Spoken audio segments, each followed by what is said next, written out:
Samantala, nagsapo sa isang gas station sa Calbayog City, Samar ang ilang biktima ng bagyo para po makabili ng petrolyo. At ang ilang mangingisda naman ilang araw nang hindi makapalaot dahil walang magamit na krudo.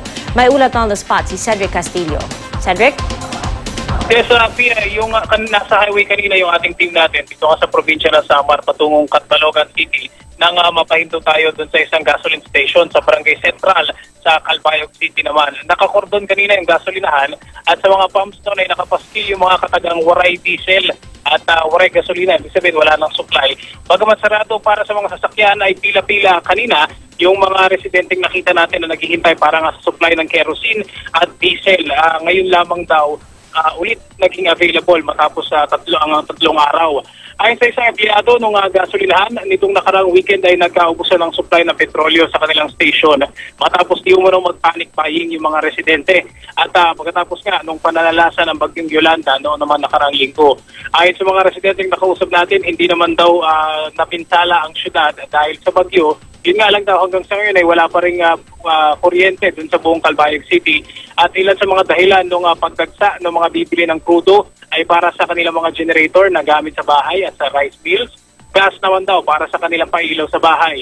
At nakausap din natin yung isang mangingisda nga doon at sabi niya sa 3 araw na walang krudo, 3 araw silang hindi nakapalaot, 3 araw na walang kita. Ayon sa supervisor ng gas station, nadamay daw kasi ng pinsala yung ng bagyo yung kanilang depot sa Tacloban City. Kaya sa Bicol, sa may Camarines Sur pa raw sila kumukuha ng supply. At dahil marami ang nakapila, ang pangamba niya ngayon ay baka daw ngayong araw lang ang itatagal ng kanilang supply. Maidagdag ko lang Pia, kararating lang natin dito sa Catbalogan City. At maliban dun sa dagsa, dun sa mga gasoline station, ito nakikita natin dun sa mga money transfer. Yung ay punong-puno ngayon ng mga pila. At mayroon 2 money transfer na kinatatayuan natin ngayon magkatapat at mahaba yung pila. At ito yung mga residente na gustong magpadala doon sa kanilang mga kamag-anak o doon sa ibang bahagi ng Samar. At unfortunately, sabi nung isang doon sa may money transfer na nakausap natin, hanggang 4 PM lang daw sila at hindi daw sila sigurado kung lahat ay mapagseservisyohan ngayong araw na ito, Pia. Pero Cedric, halimbawa may naipadala sila or may matanggap na pera, meron bang mga mapagbibilhan? Dito sa Catbalogan City ay mukhang normal naman yung situation. In fact, mukhang hindi naman na-damage o siguro bahagya lang napinsala itong city. May mga bukas naman ng mga establishmento. Kanina napag-alaman natin dito sa Samar kasi ay, di ba alam naman natin minsan nag-money transfer tayo ng mga malalaking halaga.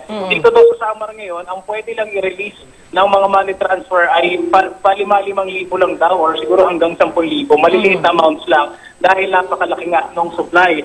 At yun nga, na-obserbahan natin ngayon, mahaba yung pila dahil maraming mga kaanak itong mga kababayan natin dito na kailangan ng padalahan ng tulong sa ibang bahagi ng probinsya. At Cedric, alam natin kasi merong ibang bumabiyahe na Tacloban dahil gusto nilang makita or personal na makausap yung kanilang mga kaanak para makatiyak naligtas sila. Marami ba dyan sa Samar? May madadaanan naman sila papuntang Tacloban? Sa pagkakaalam natin, Pia, ay tuloy-tuloy naman yung biyahe na papuntang Tacloban. Kanina sa pagtatanong natin, may mga impormasyon na karating sa atin na sa pagkakaalam natin na clear na raw itong San Juanico Bridge na napaulat nga na may mga nangaharang di umano ng mga looters. Sa pagtatanong natin dun sa ilang mga residente dito ay sa pagkakaalam daw nila pwede lang dumiretso doon dahil medyo may mga security forces na nagbabantay doon sa area.